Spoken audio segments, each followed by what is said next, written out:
시편 27편 7절로 14절 말씀을 중심으로 주님을 기다리십시오라는 제목으로 함께 말씀의 은혜를 나누기를 원합니다. 우리 옆으로 앞뒤로 인사 나눴으면 좋겠습니다. 기다립시다. 기다립시다. 주님을 기다립시다. 우리 찬송하는 가운데 멘트를 그렇게 해주셨습니다. 주님을 만날 그날까지 우리가 기다리면서 열심을 내어 달려나갈 수 있기를 바랍니다. 아멘. 우리는 늘 수많은 기다림 속에 살고 있지 않나 생각을 합니다. 기다림, 때로는 설렘이 되기도 하고요. 때로는 괜히 부담이 되기도 합니다. 기다림이라 그러면 어떤 기다림이 있을까요? 우리 청년들은 배우자를 기다리는 기다림, 그리고 이제 직장을 찾는 사람들은 새로운 직장을 기다리는 기다림, 또 집에서는 회사 나간 남편, 아내 혹은 학교 간 자녀들, 직장 간 자녀들 기다리는 기다림이 있을 것이고요. 교회에서는 예배 오는 성도님들을 기다리는 기다림도 있습니다. 데이트하는 연인들은 데이트 장소에서 기다리는 그 기다림이 있습니다. 가장 설레는 기다림 중에 하나가 그것이 아닐까 싶습니다. 우리 결혼하신 분들 다 그런 기다림 경험해 보셨죠? 설레임. 요즘은 뭐 화장실 앞에서도 가방 들고 잘 기다리시더라고요. 또 아내나 또 연인이 뭐 쇼핑을 가면은 그 앞에서 이제 또 기다리기도 하잖아요. 잘 기다리시는 분은 잘 기다리시는 것 같아요. 근데 그것도 뭐 사람마다 성격마다 틀리긴 한데, 저는 어딜 가면은 1시간 이상을 기다리는데 그렇게 어려운지 모르겠어요. 그냥 한 30분 지나고 1시간까지는 어떻든지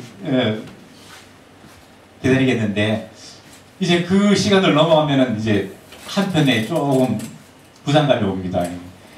슬슬 몸이 이제 저려지기 시작합니다. 이제나 저제나 올까 하는 그런 마음이 자꾸 듭니다. 오면은 이제 왜 이제 왔냐고 빨리 오지 하는 그런 얘기를 하기도 합니다. 인생이라는 것이 기다림의 삶이 아닐까, 그래서 생각을 해보게 되는 것입니다. 여러분들 기다림을 별로 안 경험해 보셔서 그런 감흥이 없으신 것 같아요. 우리가 기다리는 그 가운데 정말로 찬송도 했고 멘트도 했지만은, 지금도 주님을 물론 대면하긴 하지만은 우리가 영원히 함께할 그곳을 바라보면서 기다리는 그 기다림, 여러분 거기에 대해서 정말로 설렘이 있습니까? 막 그 주님과 함께할 그것을 생각하면은 막 몸이 그냥 가만히 못 있고 막 몸부림치는 그런 것들을 혹시 경험하실 때가 있습니까? 우리의 가운데 정말로 그런 간절한 기다림의 소망이 날마다 있었으면 좋겠습니다. 왜냐하면 그 소망이 우리에게 힘이 되고 우리에게 정말로 희망이 되고, 그것을 바라보면서 지금은 비록 내 양에, 내 마음에, 내 기대에 차지 않는다 할지라도 우리가 한 걸음씩 한 걸음씩 나아갈 수 있는 그 배경이 아닌가 생각을 해봅니다. 오늘 우리가 함께 읽었던 시편 27편 7절로 14절의 내용을 보면은 하나님을 향한 다윗의 신뢰와 하나님을 향한 그 열망이 어떠한가를 볼 수 있는 내용이라는 것입니다. 7절을 한번 볼까요? 여호와여, 내가 소리내어 부르짖을 때에 들으시고 또한 나를 긍휼히 여기사 응답하소서. 다윗이 지금 이 시편을 기록할 그 당시 상황에는 자신이 처한 현실적인 상황을 봤을 때 결코 하나님의 집으로 가가지고 하나님을 예배하고 하나님과 함께 할 수 있는 그런 상황이 안 되었습니다.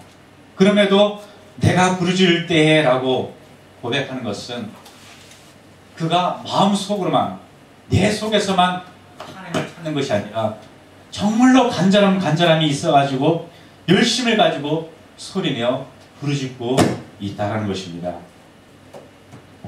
왜요?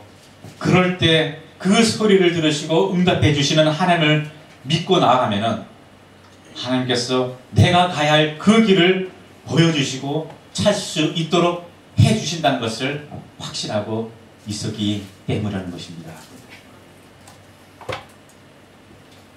우리의 기다림, 우리의 바라봄, 그곳에 정말로 여러분들이 바라볼 때 활짝 열려서 그 모든 것들이 다 내 눈 안으로 들어오나요? 안 그렇잖아요. 대부분이 안 보이는 것 같아요. 그냥 막연한 것 같아요. 뿌연 것 같아요. 그런다 할지라도 다윗이 가졌던 것처럼 분명한 확신을 가지고 하나님께서 그 길을 이끄시고 보게 하실 것을 믿고 나아가면은 하나님께서 다윗에게 보여주셨던 것처럼 그 길을 걸어가게 하셨던 것처럼 우리에게도 그 길을 나타내 주신다는 것이죠.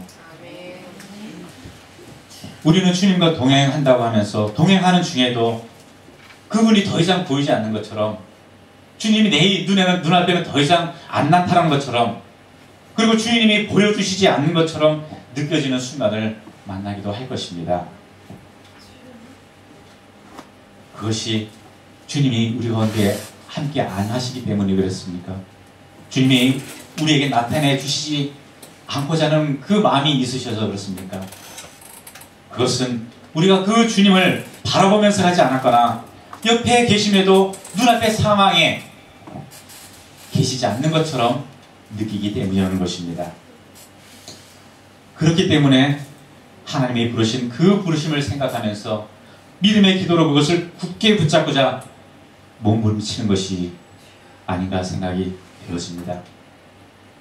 매 순간 하나님의 임재를 믿기에 하나님의 일하심을 믿기에 사망의 음침한 골짜기를 간다 할지라도 그곳에 있는다 할지라도 이 기다림의 시간을 묵묵히 참아내면서 한 걸음 한 걸음 그 믿음의 삶의 여정을 우리가 할 수 있다라는 것이죠. 시편 6편 9절에 보니까 다윗의 울음소리와 간구에 대해서 그렇게 고백을 합니다. 주께서 내 기도를 들어주셨다. 주께서 내 간구를 들어주셨다라고 말입니다. 주님은 우리의 외침소리를 지금도 여전히 들으시고 우리가 하는 그 기도를 받으신다는 것입니다. 우리가 소망을 노래하려면 절망과 아픔과 어두운 밤 시간들을 반드시 거쳐야 한다는 것을 우리는 기억해야 합니다. 밤이 지나야지 우리가 아침을 만나지 않습니까? 우리가 겪어야 될, 우리가 경험해야 할, 우리가 넘어야 할 그것을 넘어야지 그 뒤에 새로운 것들이 우리에게 다가온다는 것입니다. 그러면 아침을 맞을 때 비로소 그 아침에 대한 기대와 소망을 갖게 된다는 것입니다. 늘 아침만 있다면 우리는 그 아침에 대해서 무감각할 것입니다. 그것이 아침인지 뭔지 전혀 생각하지 않을 것입니다. 그렇지만은 서서히 햇빛이 사라지고 어둠이 오고 우리의 자고 일어남을 통해서 또 새로운 밝음을 맞이하면서 이 아침에 대한 것들을 우리가 의식하고 생각하는 것 아니겠습니까? 하나님의 은혜와 사랑의 손길이 우리를 도우신다는 그 소망이 우리를 회복시킨다는 사실을 기억하시기를 바랍니다. 다윗이 하나님의 약속이 이루어지는 그때를 소망하면서 기다렸던 것처럼 저와 여러분들 역시도 힘을 내서 기다려야 한다는 것이죠. 우리 옆으로 앞뒤로 한 번 더 인사했으면 좋겠습니다. 힘냅시다. 힘내세요. 그리고 8절에 이렇게 얘기합니다. 너희는 내 얼굴을 찾으라 하실 때 내가 마음으로 주께 말하되. 다윗은 마음으로 주께 말하듯이 하나님의 마음을 곰곰이 되새깁니다. 또 생각해 봅니다. 하나님이 뭐라고 말씀하셨지? 그 말씀을 계속해서 반복하면서 자기 스스로에게 교훈하고 있습니다. 그 하나님의 말씀을 잊지 않기 위해서죠. 그 말씀이 나의 힘이 되는 것을 알기 때문이죠. 그 말씀에 내가 굳게 서 있다면은 내가 그 길을 바라보지 아니하고 하나님이 원하시는 그 길을 걸어갈 수 있기 때문이라는 것이죠. 결국 반복한다는 것은 그 사실을 잊지 않기 위함입니다. 그것을 새기기 위함입니다. 하나님의 말씀을 계속해서 반복해서 새겨보십시오. 그 말씀을 통해서 나에게 말씀하신 것이 무엇인가가 분명히 전달이 될 것입니다. 그 말씀이 나에게 비로소 와 닿을 때, 그것이 아멘으로 될 때, 그것이 나의 힘이 되고 하나님께서 말씀하신 참된 그 비밀을 깨달아 알 수 있는 것입니다. 그것이 내가 더욱더 하나님을 바라볼 수 있는 그러한 비율이 된다는 것입니다. 그렇게 하다 보니까 여호와께서 내 얼굴을 찾으라 말씀하실 때 묵상 중에 그렇지, 하나님이 나에게 내 얼굴을 찾으라고 말씀하셨지, 그것을 떠올릴 수 있다는 것입니다. 그래, 하나님 말씀하신 대로 내가 하나님의 얼굴을 계속해서 찾으리라, 그 얼굴을 내가 배우리라. 다윗이 그렇게 묵상할 수 있었다는 것입니다. 그것이 우리의 신앙의 고백이 되어야 할 것입니다.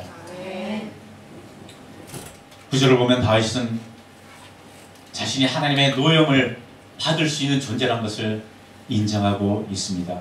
왜 그렇습니까? 주여, 얼굴을 내게서 숨기지 마소서. 종을 놓아여 버리지 마소서. 주는 나의 도움이 되셨나이다. 나의 구원의 하나님이시며 나를 버리지 마시고 떠나지 마소서. 왜요? 자기의 지금 상황이 어떤 것인가를 인정한다는 겁니다. 하나님, 그렇습니다. 제가 지금 모습이 이렇습니다. 저의 상태가 이렇습니다. 그렇지만 하나님, 저를 버리지 마시고 저를 떠나지 마시고 저를 붙드시고 저와 함께 주소서라고 간청하고 있는 것입니다. 왜요? 주님이 떠나시면 그 시간으로 아무것도 아니게 됩니다. 그 시간으로 다윗이란 존재에 있어서는 전혀 의미 없는 상태가 되어버리고 만다는 것입니다. 주의 능력을 거둬버리시면 다윗이 할 수 있는 것은 아무것도 없다는 것을 다윗은 믿음으로 고백하는 것입니다. 그래서 11절에 그렇게 간구합니다. 내게 가르쳐 주소서. 여호와여, 주여 내게 가르쳐 주옵소서. 어찌하면 되겠습니까? 어찌하면 하나님이 나를 떠나지 않겠습니까? 어찌하면 나를 거두지 않겠습니까? 어찌하면 나에게 주신 그 힘을, 능력을 거두지 않겠습니까? 어찌하면 내 주에 있는 그 대적들로부터, 악으로부터 내가 하나님을 바라보고 하나님의 그 길을 걸어갈 수 있겠습니까? 내가 하나님 앞에서 더 이상 실수하지 아니하고 바른 길, 의의 길을 갈 수 있도록 해달라고 그렇게 간구하고 있는 것입니다. 그 길이 주께서 원하시는 길이라면 확신을 가지고 의심 없이 가게 해달라고 간절히 부르짖고 있는 모습이라는 것입니다. 그리고 12절 13절을 통해서 자기의 생명까지도 대적의 뜻에 맡기지 마시고 악이 원하는 목적을 달성하지 못하게 하시고 여호와의 선하심을 나타내게 해달라고 요청하고 있는 모습을 봅니다. 왜 하나님께 그렇게 간청합니까? 10절에 보니까 내 부모는 나를 버렸으나 여호와는 나를 영접하시리이다. 하나님은 나를 영접해 주신다는 하나님에 대한 신뢰가 다윗에게 있었기 때문입니다. 여러분, 얼마나 하나님을 신뢰하십니까? 얼마나 하나님을 바라고 바라십니까? 다윗은 세상에서 자기와 가장 가깝고 가장 친하다고 생각했고 내가 도움을 요청하면 언제든지 도움을 줄 것이라는 그 사람들이 도울 힘이 없을 때, 자기 곁을 떠났을 때라도, 모든 사람들이 자기를 외면한다 할지라도 하나님은 여전치 아니하시고 맞이해 주신다는 것을 믿음으로 알았습니다. 13절에 산자들의 땅에서 하나님의 은혜를 볼 것을 확실하게 믿었다라고 그렇게 기록하고 있습니다. 그렇기 때문에 다윗은 자신과 함께 어려움을 겪는, 고난을 당하고 있는 사람들에게 여호와를 기다려라고 그렇게 외치고 있는 것입니다. 여호와를 기다려라고 선포하고 있는 것입니다. 여호와를 기다리면은 하나님께서 그 상황을 바꾸셔서 하나님 갖고 계신 그 계획 가운데 우리를 세우실 것이라는 것입니다. 강하고 담대라는 것은 주를 기다리면서 주께서 내 마음을 강하게 하실 것이요 주께서 내 영혼을 지켜주실 것이라는 뜻을 가지고 있습니다. 주께서 내 영혼을 지켜주실 것이다. 내 마음을 강하게 해주실 것이다. 그러니까 어떻게 하라고요? 주를 기다리는 겁니다.